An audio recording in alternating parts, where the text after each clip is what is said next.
Bem, amigos da UFTM.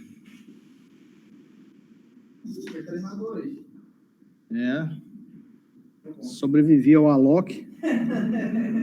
Tem que ficar muito feliz, é quase que uma segunda vida. Mais uma aula da disciplina de linguagem de programação 2 do curso técnico. É isso mesmo, né? Não estou errando a disciplina, não. Não, essa mesmo. Linguagem 2, tá certo? Vai me ajudando aí. Linguagem 2, hoje é dia 9 de maio. 9 de maio de 2022.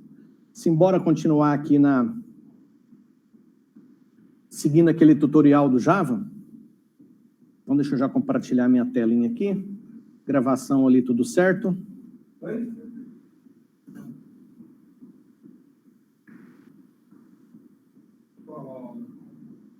Essa? Eu estou com peso dessa. Pronto, tela compartilhada. O tutorial que nós estamos seguindo aqui no W3 Schools, tutoriais, programação Java. Agora é só a gente lembrar onde nós paramos aqui no if else. Eu lembro que esse switch aqui eu falei que ia deixar para a próxima aula, não era isso? Ó, a gente não fez esse exemplo aqui não. Tá certo? Aí, pelo menos a memória está boa. Deixa eu abrir a pasta aqui dos arquivos com os exemplos. Eu estou usando, por incrível que pareça, uma pasta de .temp. O último que nós fizemos foi o P12. Deixa eu abrir o P12 aqui. O P12 foi esse aqui, ó. Nós fizemos um teste com if e nós aproveitamos esses testes com if para testar... Deixa eu aumentar mais o zoom aqui, né? Nós aproveitamos esses testes com if para testar esses operadores, ó. AND e OR. Esse aqui é o OR e esse aqui é o AND. Então, só dando uma recapitulada rápida, para mostrar essa mensagem, olha eu aqui dentro, precisa ser verdadeiro x maior que y ou y igual a 8.3. Então, uma dessas sentenças precisam ser verdadeira, basta uma delas. Então, em que circunstâncias isso aqui vai ser processado? Quando essa sentença x mais y for verdadeira, ou quando essa sentença y igual a 8.3 for verdadeira, ou quando as duas forem verdadeiras. Basta uma das duas ser verdadeira, mas se as duas for verdadeira também, nós teremos o processamento aqui. Nesse segundo caso, as duas precisam ser verdadeiras.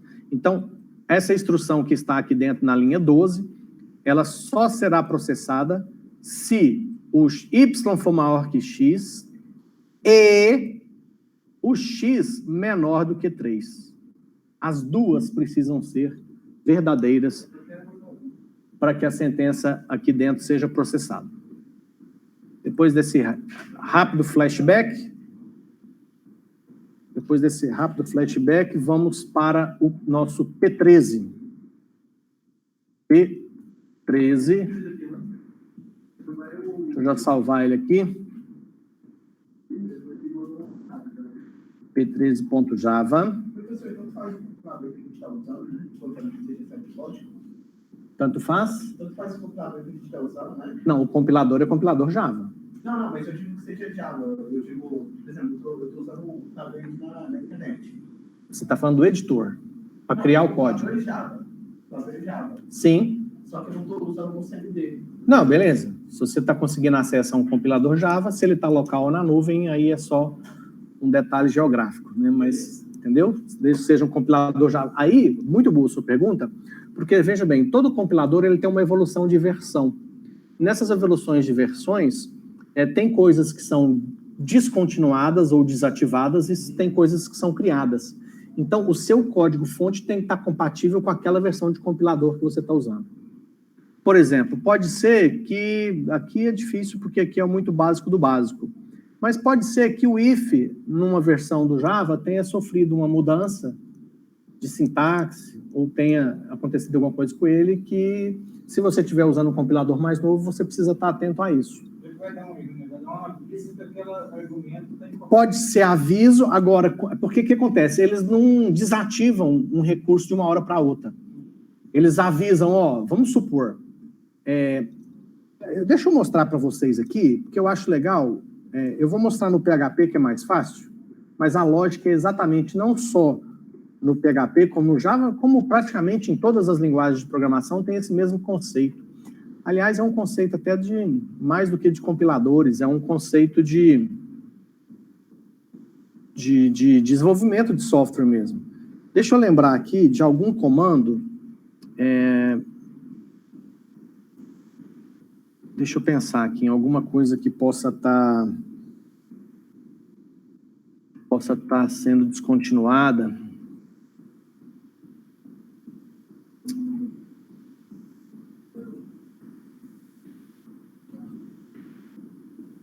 Aqui, ó, no caso, quando a gente está trabalhando com a linguagem de programação PHP, quando você pega uma função, um recurso, ele mostra para você com quais versões de compiladores PHP ele é disponível, tá vendo? Então, esse CHR aqui, ó, ele funciona do PHP 4 ao PHP 8. E algumas funcionalidades podem ser... Deixa eu ver aqui.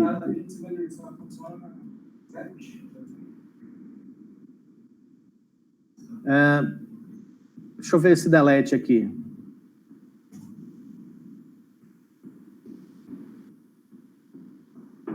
Em alguns casos, ele avisa que aquele recurso que você está usando está sendo descontinuado e a partir de tal versão já não vai funcionar mais. Na versão 8.0, por exemplo, ele dá esse aviso. Então, assim, toda linguagem de programação, todo software, né? Na sua evolução, tem coisas que podem ser descontinuadas e novas implementações que podem passar a funcionar. E aí, sempre quando você está criando um código, você tem que estar atento para saber se aquele código-fonte que você está criando ele é 100% compatível com aquela versão de compilador que você está usando. Bom, então estamos agora no 9.3. Eu vou apagar esse recheio, vamos ficar só com a casca. E no P13 nós vamos fazer o teste aqui do case do Java. Aqui tem uma explicação da sintaxe básica, que é, você coloca uma expressão, deu uma travada aqui, só um minuto, funcionou. Você coloca uma expressão,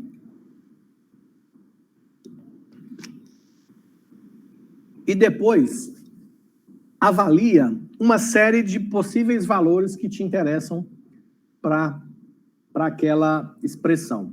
Vamos ver qual que é o exemplo prático que ele dá aqui. Aqui, ó, que legal. Vou pegar esse exemplo aqui que eu achei legal. Ele testa os dias da semana.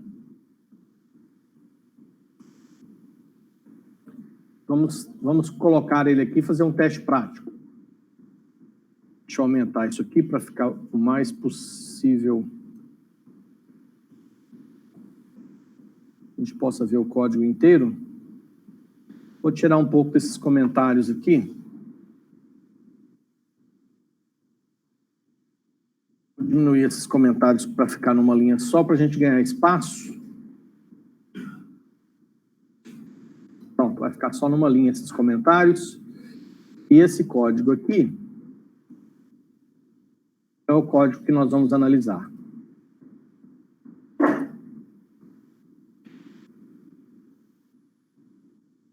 Pronto. Então, criado uma variável dia, do tipo int, e agora eu quero testar possíveis valores para essa variável. Então, se a variável dia vale 1, não devia ser... eu vou colocar do nosso jeito aqui, tá?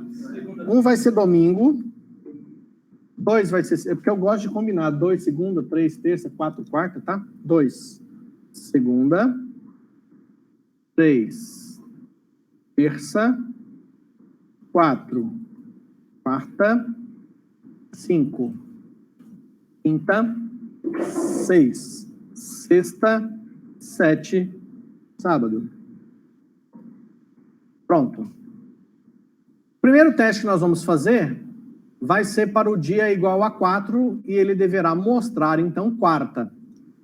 Então, vamos lá para o nosso bom e velho prompt. Cadê ele? Sumiu. Achei. Vou lá para a pasta temp. O meu P13 já está ali. Java C P13.java. Compilado com sucesso. Rodando P13. Mostrou quarta, ó. Quarta.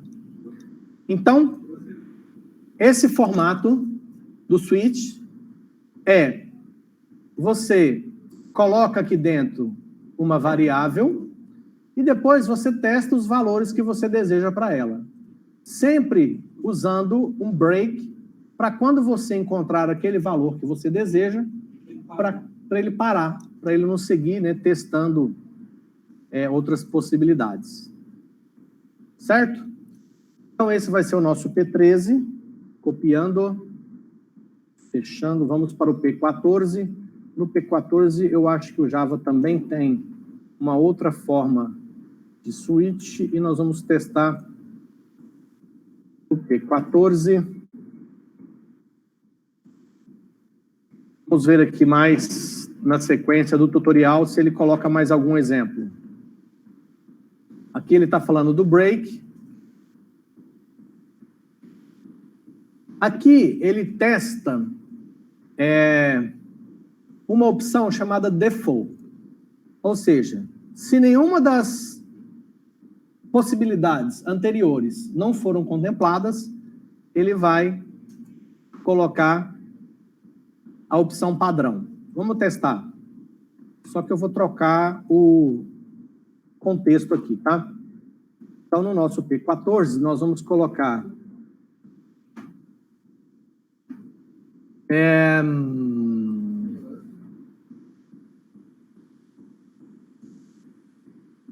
vou chamar de idade. Se idade for 25, vou colocar aqui, ó, se idade for 18, nós vamos mostrar a mensagem ano para tirar habilitação. Se a idade for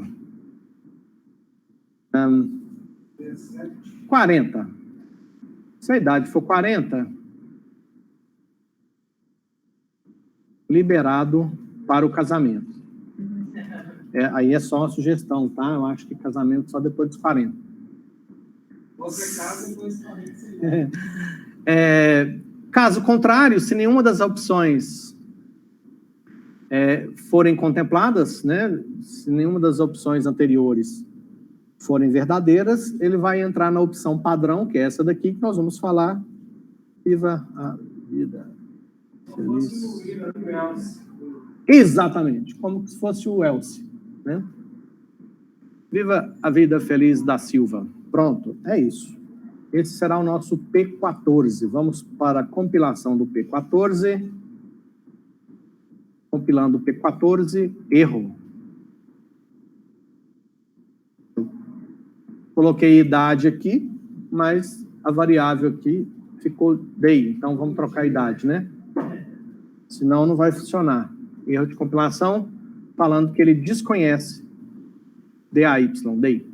Então, agora, depois de corrigir o erro, compilando o P14, processado com sucesso, executando o P14, viva a vida feliz da Silva. Por quê? Porque a idade não era 18, a idade não era 40, então ele entrou aqui no Viva a Vida Feliz da Silva. Se a gente trocar aqui o 25 por 40, vamos salvar, vamos compilar novamente, executando novamente o P14, mudou a mensagem, agora é liberado para o casamento, porque o conteúdo da variável idade deu com 40.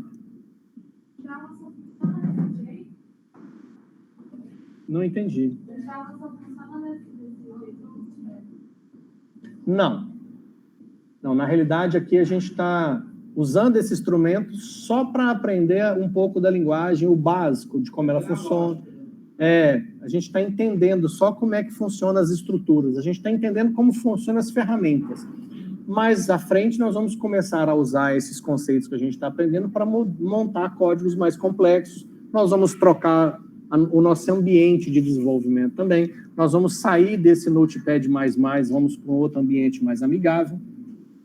E quando a gente for desenvolver aplicativo para Android, aí literalmente nós vamos para um ambiente específico para isso. A intenção aqui é conhecer um pouco da linguagem. E como a gente definir essa para uma variável e buscar ela no... Pedir para o usuário digitar. Tem. Deixa eu ver onde está isso aqui.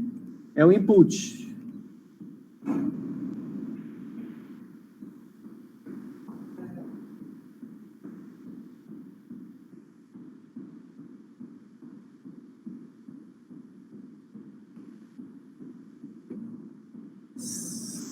Eu vou fazer o seguinte, ó. Eu vou aproveitar a sua pergunta, vou dar uma paradinha aqui no tutorial que a gente está seguindo, vou buscar aqui, eu lembro desse recurso, deixa eu pegar ele aqui no nosso bom e velho Google, Java Input,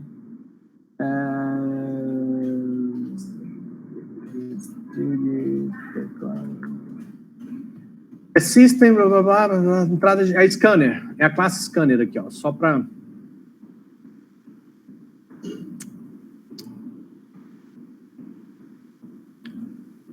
É uma classe, tá vendo? Como nós já comentamos anteriormente, tudo no Java é classe, né? Então, deixa eu pegar aqui um exemplo. System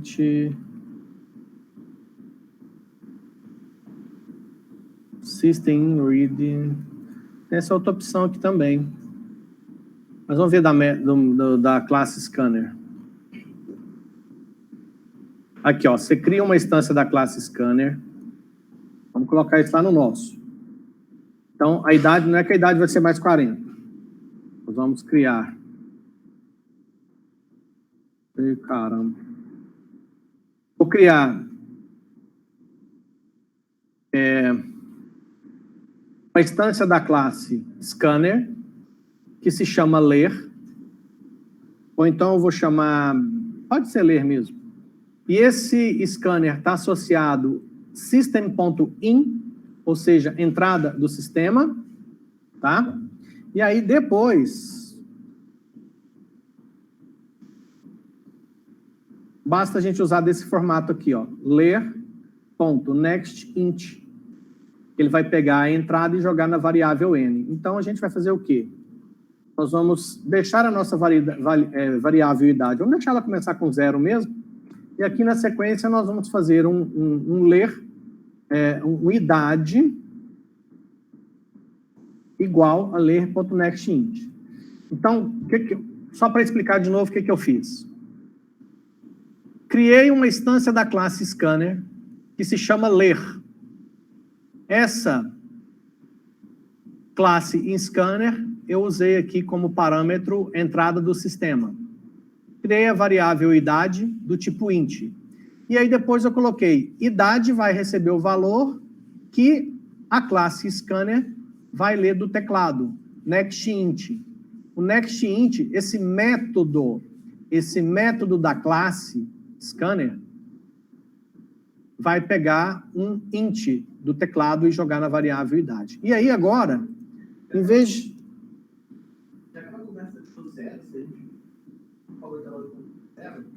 Não. Quando você cria sem definir um valor inicial, ele só aloca o espaço de memória e não atribui nenhum valor.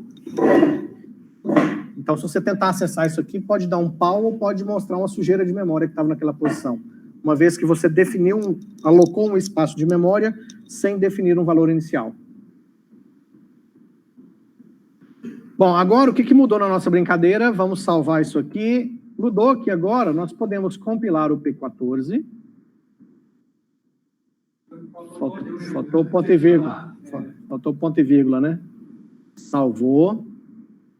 Vamos compilar de novo. Ah, e agora, hein? Ele não está entendendo o scanner.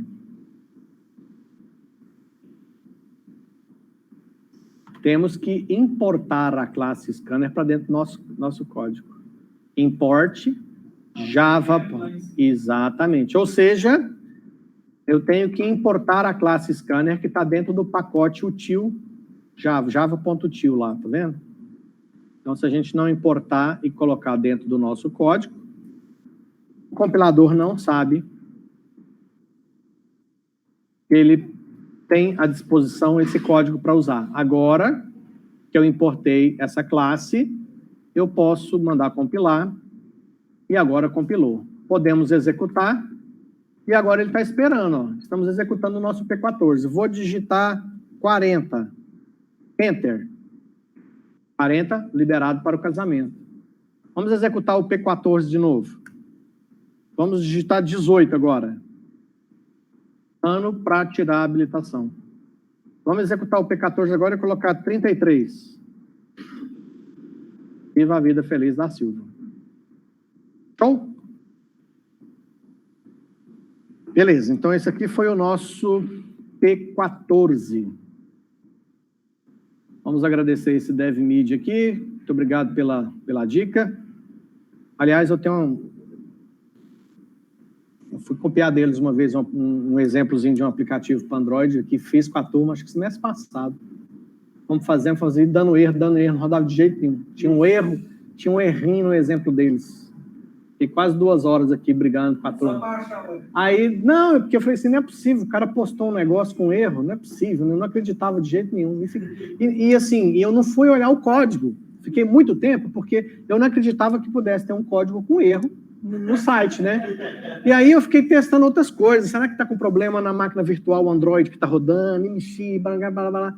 Aí depois de muito procurar o problema, aí eu fui olhar o código com mais calma, falei, mas peraí, tá faltava um negócio, sabe? Aí a gente consertou. Mas foi 2 horas de aula só porque tinha um errinho no exemplo. Tinha ganhado tempo. Bom, vamos ver se tem mais alguma variação do case aqui. Eu acho que não. Não, é só isso.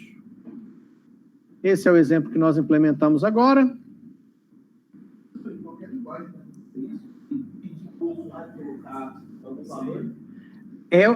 Aliás, esse é o padrão. Porque se o usuário não inserir o dado, como é que o programa vai saber o que fazer? Não, se você for ver, praticamente tudo que você faz, praticamente todo o software que você usa, você interage com ele de alguma forma. Seja clicando com o dedo na tela do smartphone, seja digitando um número no caixa eletrônico, falando, né? Ou seja, há uma interação, há uma troca, né?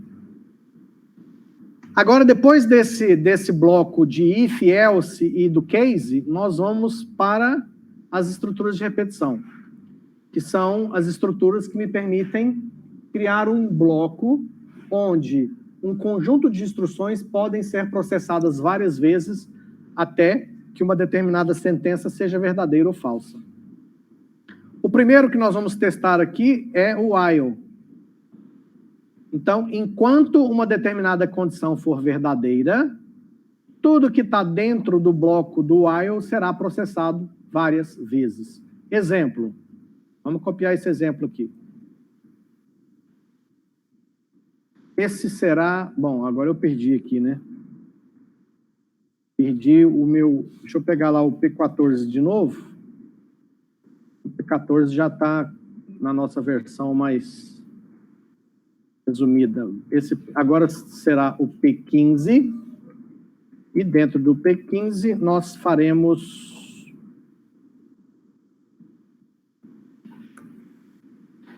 Eu vou até aproveitar, já que a gente implementou esse scanner, eu vou deixar ele aqui para a gente usar mais vezes. Fica até mais divertido a interação. A gente não fica aquela coisa engessada. Nós teremos uma variável int que se chamará i, E essa variável I vai receber um número digitado pelo internauta. O que a gente pode melhorar aqui no nosso P15, eu vou mostrar agora, é o seguinte.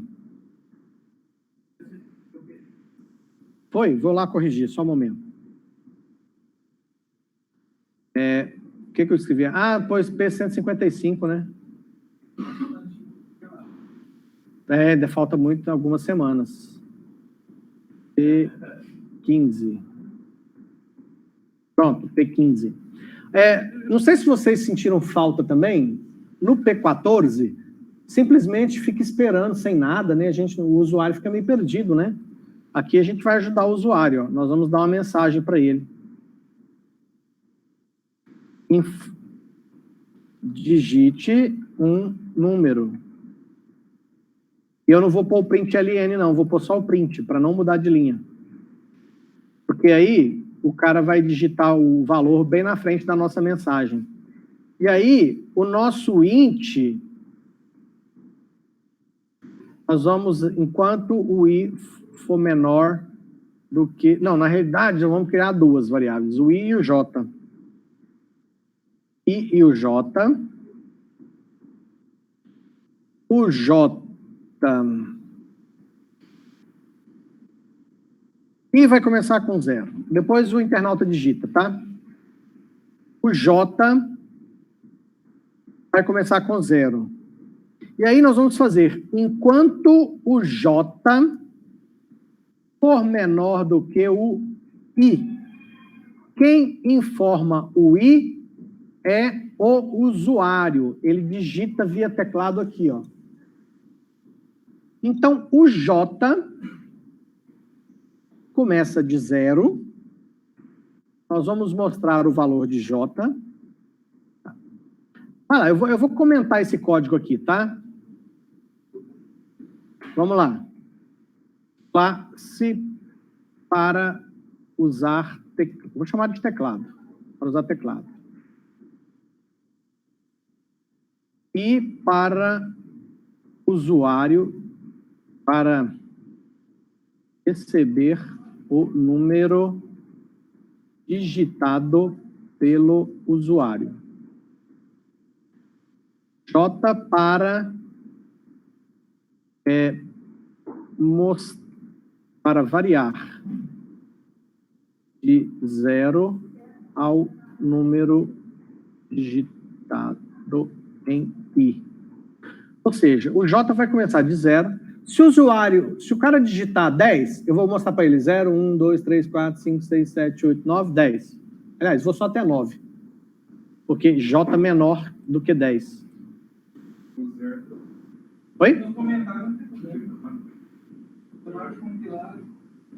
O que eu fiz aqui? Ah, o 0 aqui, certo? É isso? Ah, tá.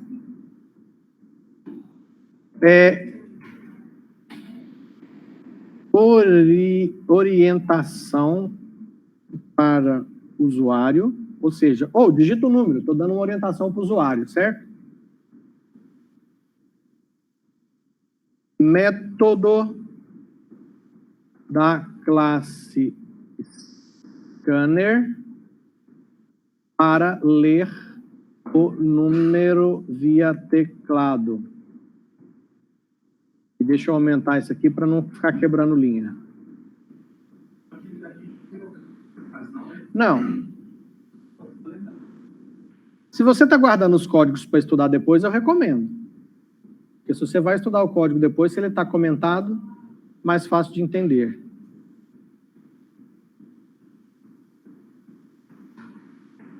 Nossa, eu queria que esse teclado viesse para cima. Pirracento.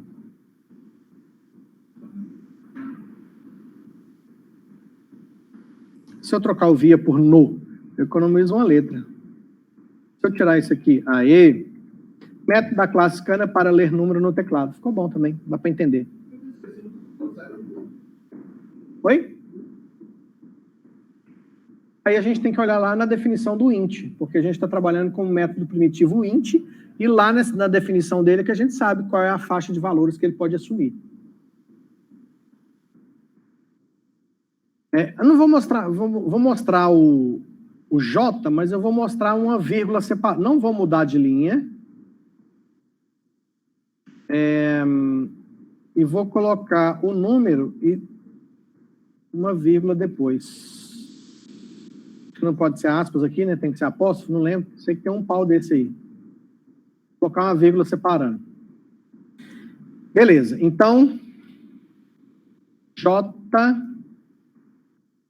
vai de 0 até o número anterior a I.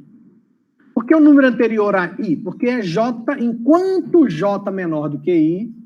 Então, se o J começa com 0 e o I vale 10, enquanto o J for menor do que 10, ele vai fazer o que está aqui dentro. E o que está aqui dentro é, mostra J, mostra a vírgula, passa para frente, J, soma 1 no J, confere, mostra, soma 1 no J, confere se J ainda é menor que I. Se J é menor que I, mostra, soma 1 no J, J é menor do que I, mostra, soma 1 no J, J é menor do que I? Não, então sai fora.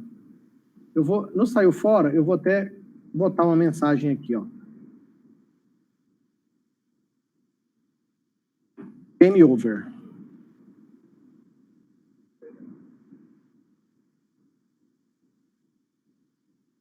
Aí eu vou pôr print LN. E vou pôr um espaço aqui, assim, ó.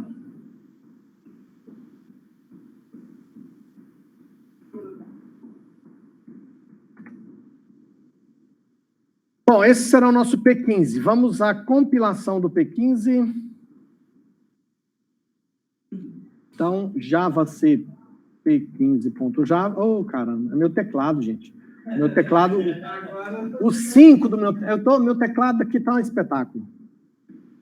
O 5, você aperta uma, ele vai duas. O C cedilha e o acento, você tem quase que furar o teclado de tanta força para aparecer. Tá.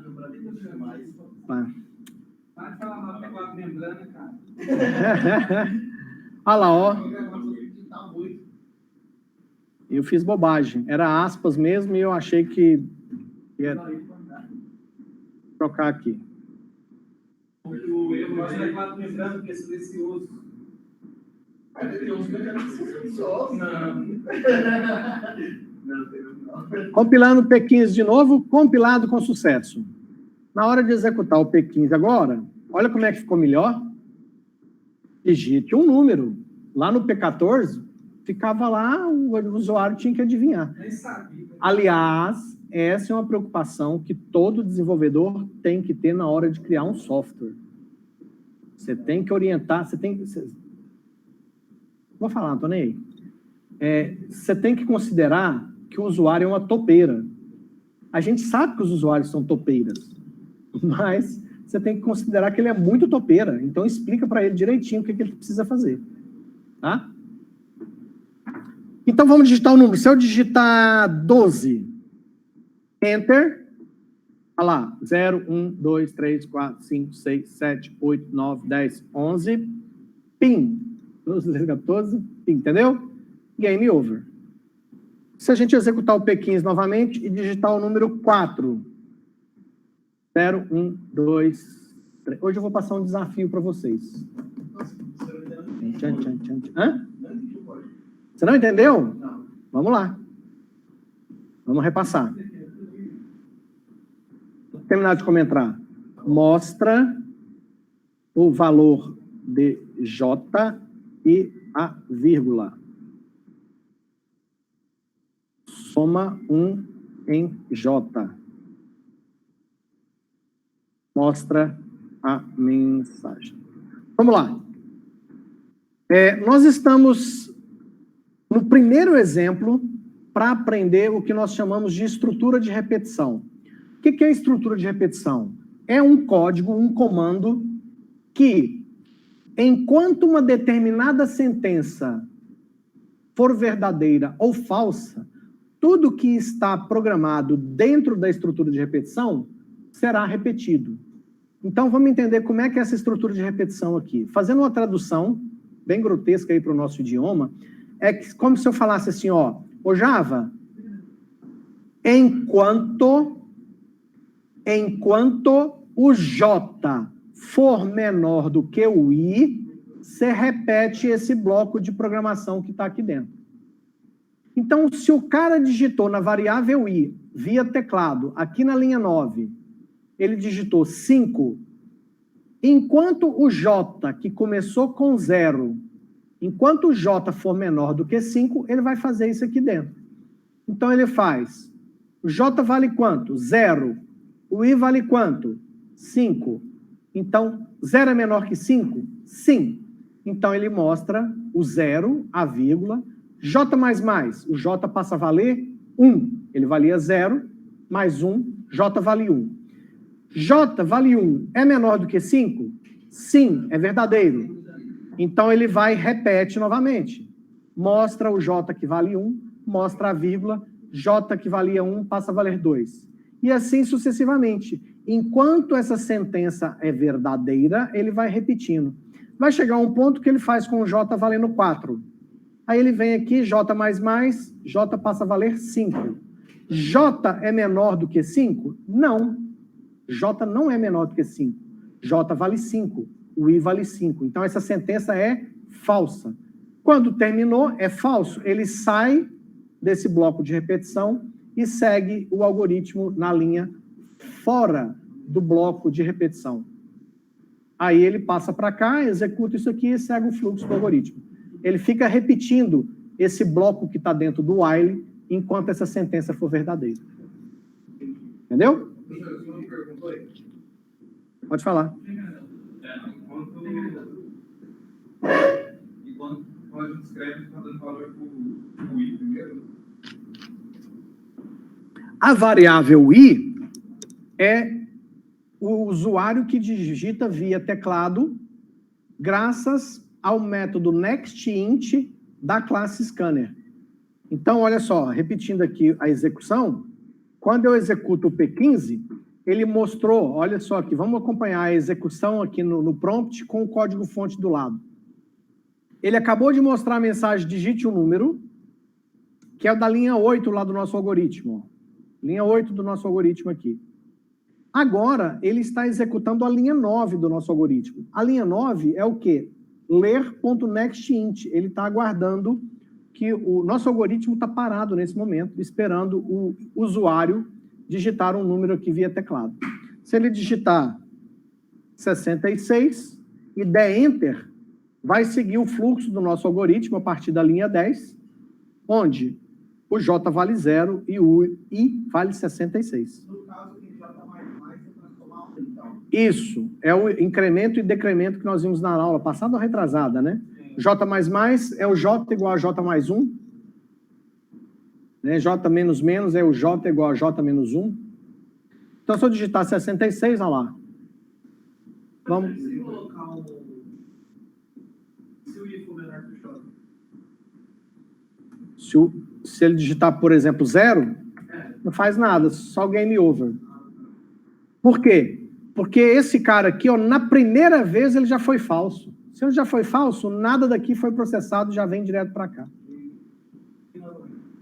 Ele só executa o bloco que está aqui dentro enquanto essa sentença for verdadeira. Se ela já é falso de cara, não, nem chega a processar isso aqui nenhuma vez. Então, se esse valor negativo, porque esse valor inicial do J como menos, ele coloca no número, até esse J, ai meu Deus, eu não sei se o que é que eu quero dizer. Entendi. Por exemplo, vou começar o J, em vez de 0, vou começar ele com menos 5. Tá? Vamos compilar primeiro, né? Salvei. É porque eu dou um Ctrl S no teclado aqui. Olha lá, digite o número. Se eu digitar 3, ele vai, ó, menos 5, menos 4, menos 3, menos 2, menos 1, 0, 1, 2. O próximo já não era menor. Certo? Certo. Show de bola. Esse é o nosso P15. Vamos seguir aqui agora, porque vocês viram aqui a estrutura de repetição while, certo? Tem o do, que é um irmão gêmeo do while. E a gente vai entender qual que é a diferença dos dois agora. Vamos copiar aqui esse exemplo. A pergunta, essa última pergunta aqui foi muito boa, porque olha só, eu vou fazer até junto, gente. Eu vou aproveitar o mesmo código. Eu vou aproveitar o mesmo código pelo seguinte. Para fazer um comparativo para vocês. Eu vou colocar aqui. Eu preciso que o P15 contemple as duas formas. Eu gosto de colocar na mesma linha, tá? Vocês vão entender por quê. Eu vou melhorar esse código. Eu vou criar, em vez de I, o I é o número que o usuário está digitando. Eu vou colocar U, para lembrar que é o número do usuário, tá? Então é U. Simplesmente troquei a variável I pela variável U. U é o número digitado pelo usuário. Então, o U começa com 0. Vou corrigir aqui os comentários também, senão o comentário vai ficar falando uma coisa. Onde mais tem I aí, hein? Acabou, né? Aqui eu vou voltar para 0. E além do J, eu vou criar uma outra variável que vai ser o K. Eu vou ter duas variáveis. Uma para a primeira. O K vai fazer o mesmo papel do J. Porém, o J vai ser aqui e o K vai ser aqui. Vocês vão entender daqui um pouquinho que eu estou querendo dizer.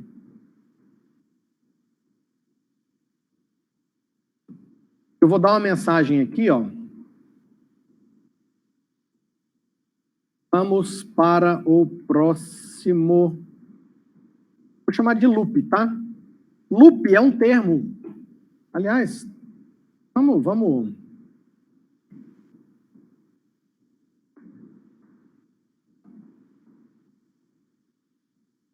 Ciclo. Então tá explicado, ó. A gente usa muito esse termo em programação, loop, loop, loop, loop, é ciclo. Ciclo por quê? Porque quando a gente codifica isso aqui, ó... Nossa, espera aí que eu perdi o... Aqui. Aqui é um ciclo que é repetido várias vezes, esse ciclo. É um ciclo de código que pode ser repetido N vezes de acordo com a sentença. Enquanto a sentença aqui for verdadeira, ele vai repetir no ciclo, tá? Por isso que a gente chama isso de looping. Então, isso aqui é um loop, é um ciclo, e aqui eu coloquei mensagem, vamos para o próximo loop, porque aqui também vai ter um looping, tá? E aí, no caso, aqui está o J, aqui vai ser o K. Eu vou fazer a mesma coisa que a gente fez com o J ali em cima, nós vamos fazer com o K aqui embaixo.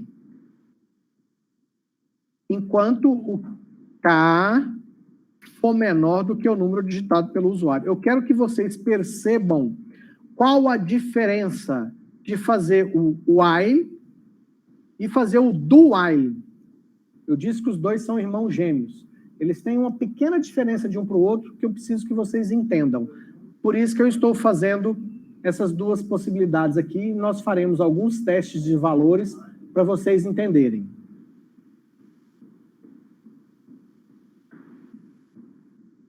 Ó, então deixa eu salvar isso aqui. Início do loop do while.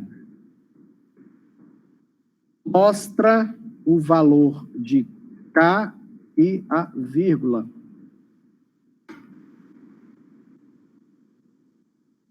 Soma 1 em K. Verifica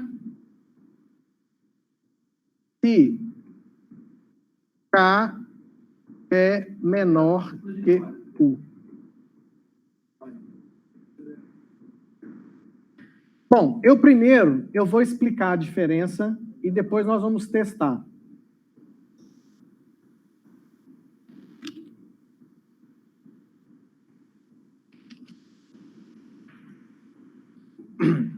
A diferença nessas duas estruturas de repetição é que com essa aqui do while, com o while, a sentença é conferido no início.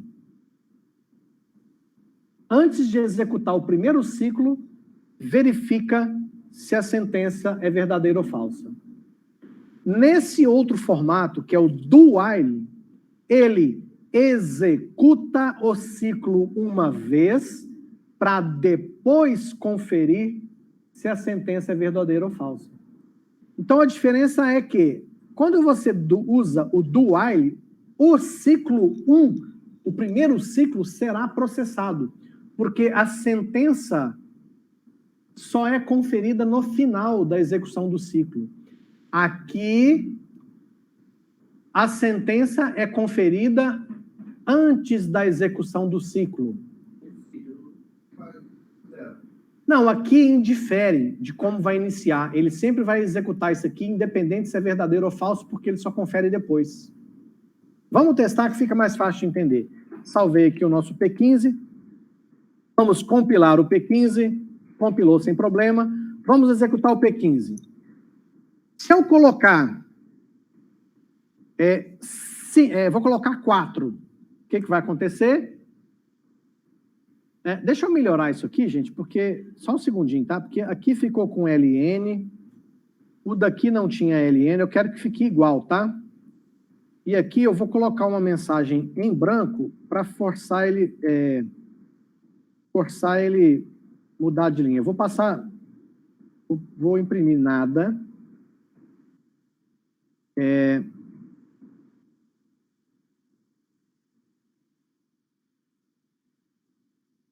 Eita. Eu quero que a mensagem lá fique bem clara, tá? Salvei, vou compilar de novo, vou executar de novo e vou colocar novamente o valor 4. É isso aqui que eu queria. Eu queria que ficasse separado, tá? A execução do primeiro ciclo com a execução do segundo ciclo.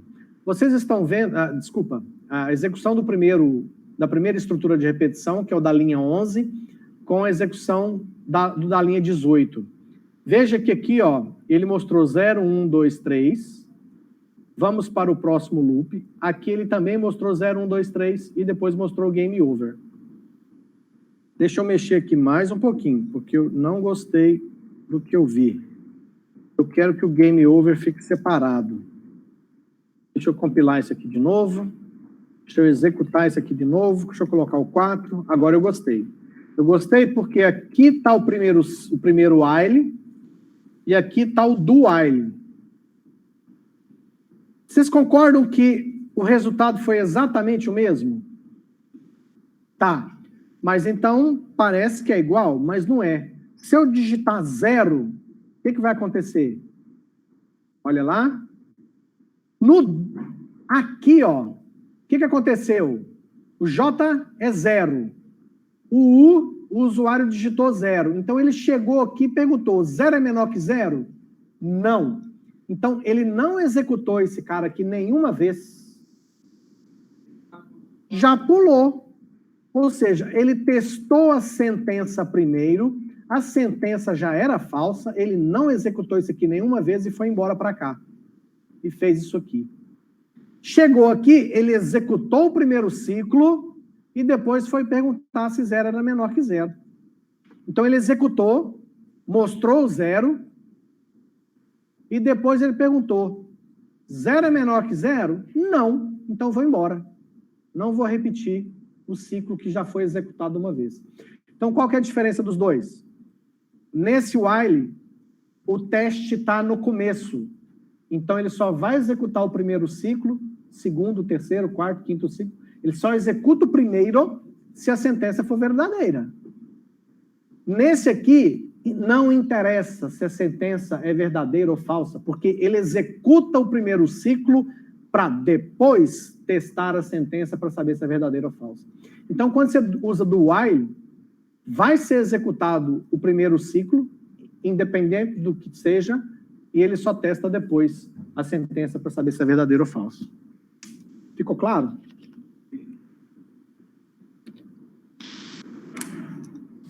Alguma dúvida, gente? Alguém quer fazer uma pergunta sobre esse exemplo? Tá tranquilo?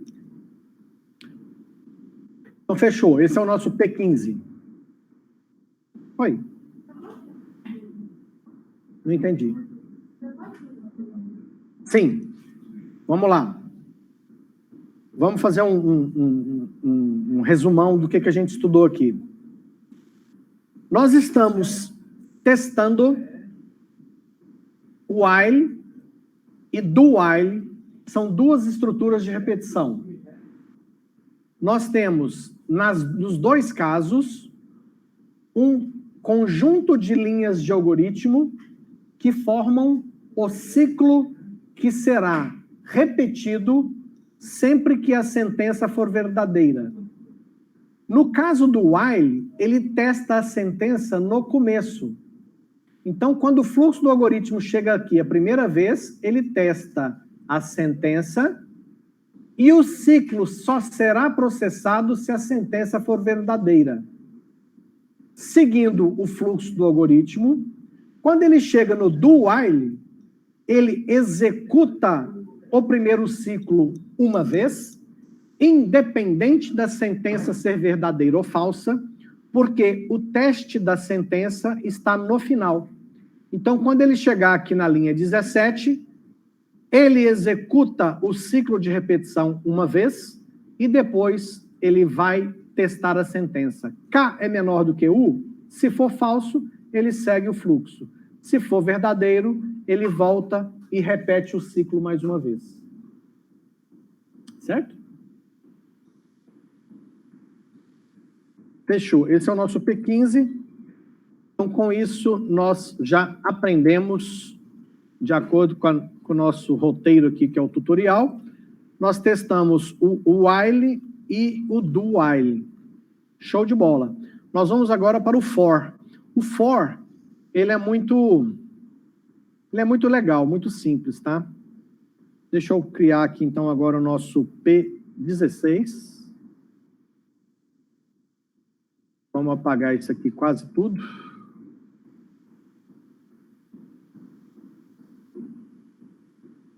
Deixa eu salvar aqui como P16 para ficar bonitinho. Pronto, P16.java. Vou manter a ideia do U, que é para receber o número do usuário, e vamos lá agora no tutorial para ver os exemplos.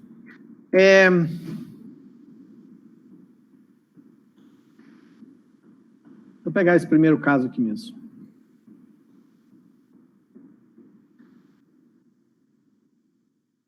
O for é como se fosse assim, para uma variável,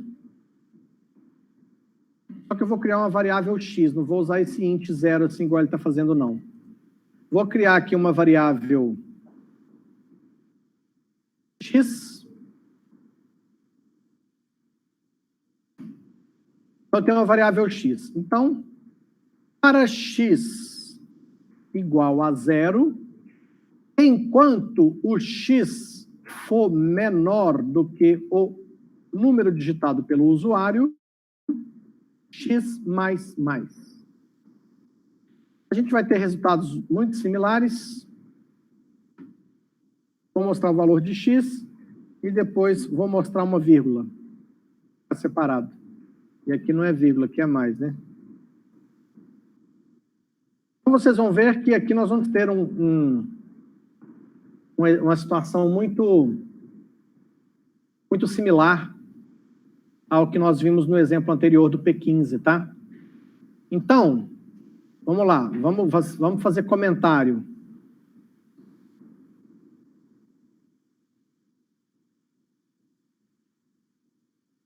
X inicia com 0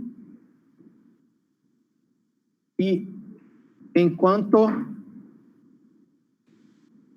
menor que U, repete o ciclo. Nossa, deu certinho numa linha só. Mostra x e uma vírgula. Então, o que acontece? Ó, como é que funciona o for? Toda vez que chega...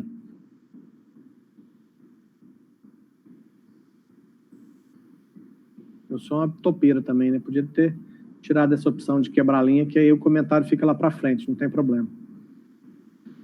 Quando chega aqui, o que acontece? Não interessa o que tinha no x, x começa com 0. Enquanto o x for menor do que u, ele vai repetir o ciclo que está aqui dentro. Deixa eu tirar o ln aqui. Mostra x menor que u? Sim. Mostra x mais mais. X menor que u? Sim. Mostra x mais mais. X menor que u? Vai repetindo o ciclo. Então, o x começa com 0. Enquanto o x for menor que u, faz o ciclo e soma 1 no x. Vamos salvar. Vamos compilar agora o P16. Vamos executar o P16. Vamos digitar o número. 5. 0, 1, 2, 3, 4. Vamos de novo. 55. 0, 1, 2, 3, 4, 5, 6, 7, 8, 9, até 54. Então, o for tem 3 parâmetros. Uma variável com o seu valor inicial, uma condição que deve definir quando a repetição do ciclo deve ser interrompido. O ciclo está aqui dentro. Esse ciclo vai ser repetido enquanto essa sentença for verdadeira. Quando essa sentença for falsa, vamos colocar o game over aqui. E?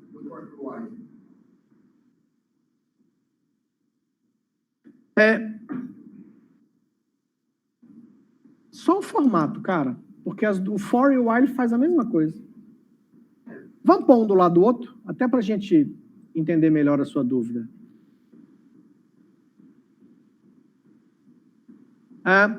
Ao while, o mais está aqui, o valor inicial de J está aqui. Tá vendo? Então, no while, eu não defino um valor inicial dessa variável. No while, eu defino só a condição de parada. Já no for, eu defino a variável com o valor inicial, a condição de parada e a condição de incremento. No while, é tudo separado.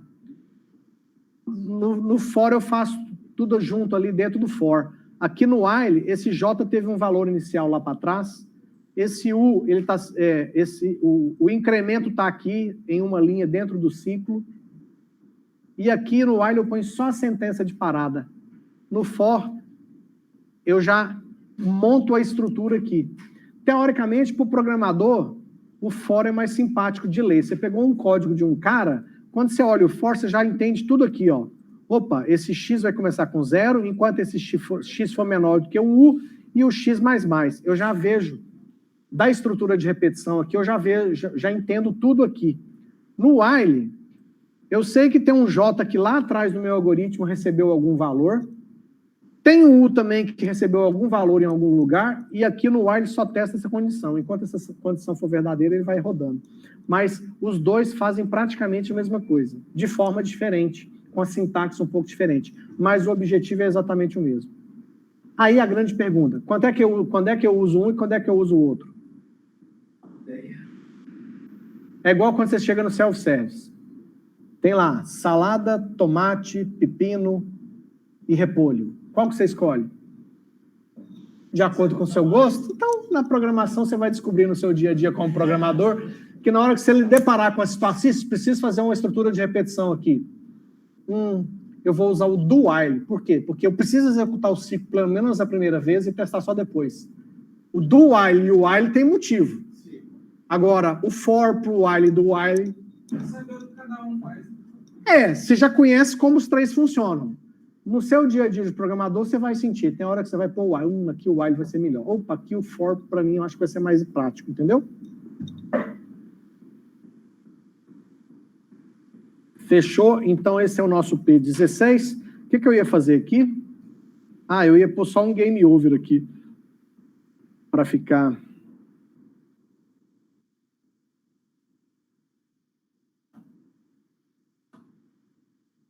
Tá bonitinho. Game over. Vamos compilar a última vez o nosso P16, executar o nosso P16 mais uma última vez, e eu vou colocar aqui no 999, só para dar uma emoção. Ó, ele fez rapidinho, ó. Game over. Fazer o quê? Tá, só um minutinho. Deixa eu chegar ele para cá, que ele tá meio espremido ali para lá. Ah, eu perdi aqui. Ah, vai, pronto. Beleza. Então, esse é o P16.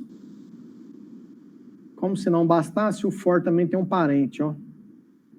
Mas esse for aqui a gente vai usar junto com array. Esse for aqui, primeiro a gente precisa estudar array, porque aqui ele está trabalhando com array, tá vendo? Ou seja, esse for aqui, a gente usa quando eu quero acessar os elementos de um array. Então, primeiro a gente precisa estudar o array para depois voltar nesse ponto aqui. Então, eu vou deixar essa parte aqui desse for e do array para a próxima aula, porque eu quero passar alguns desafios para vocês aqui. Aliás, eu vou passar esses desafios aqui, porque eu quero que fique no vídeo, porque depois quem for fazer... O desafio é muito simples. Vocês devem fazer vou até chamar de algoritmos Java para mostrar as sequências a seguir. Então, primeira sequência, eu quero que você faça um algoritmo Java que mostre a sequência 4, 7, 10, 13, 3, 13, 16, 19. Aqui nós vamos definir como o X é o limite, e o X deve ser informado para o usuário. Observação: o valor de X deve ser digitado pelo usuário. Usuário, eu vou rodar o seu algoritmo. Letra A, se eu digitar 15, o seu algoritmo deve mostrar 1, 4, 7, 10, 13.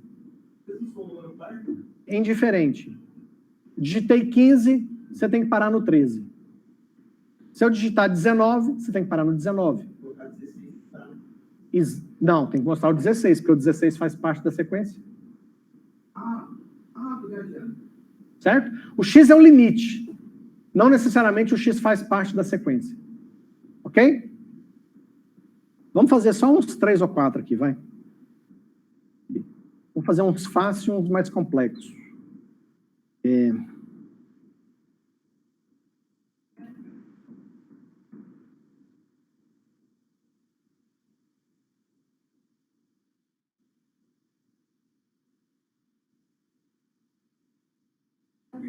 Oi?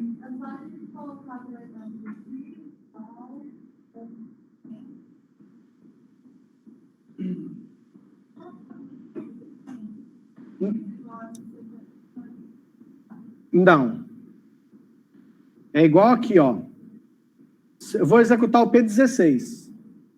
Deixa eu só colocar aqui para vocês entenderem.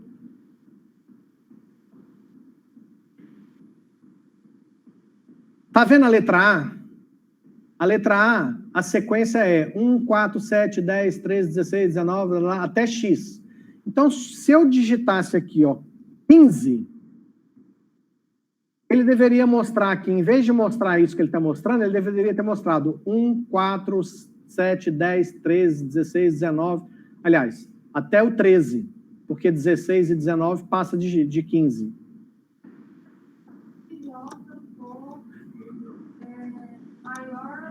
Maior que 16.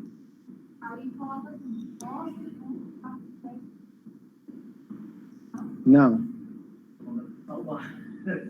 Deixa eu terminar a sequência aqui. Depois eu dou um tempinho para vocês fazerem e eu faço a correção mais no final da tarde.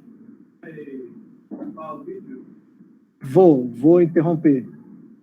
Assim que eu terminar de mostrar essa sequência. Vamos fazer umas mais complexas agora, ó. Qual que é o Fibonacci? Eu não lembro de cabeça, mas eu vou fazer um trem parecido aqui. 0.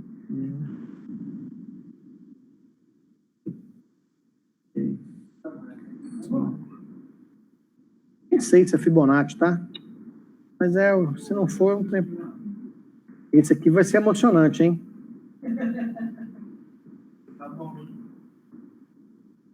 Vai ser bacana. O D, a sequência D, vou passar só 5, tá? A, B, C, D, E. Essa aqui vai ser...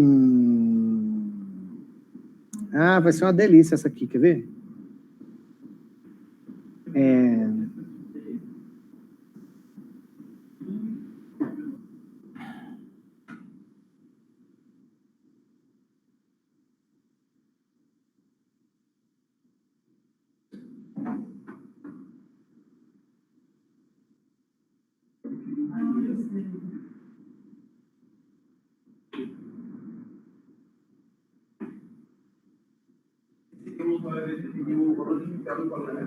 Ele define o valor de X, o resto é com você. Se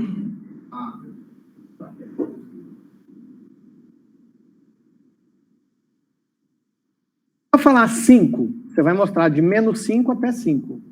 Se ele digitar 15, você mostra de menos 15 até 15. E por último, para fechar com chave de ouro, o teclado ajudar, porque eu não sei porque ele está falhando aqui. Deixa eu ver como é que vai ser esse tá, já sei.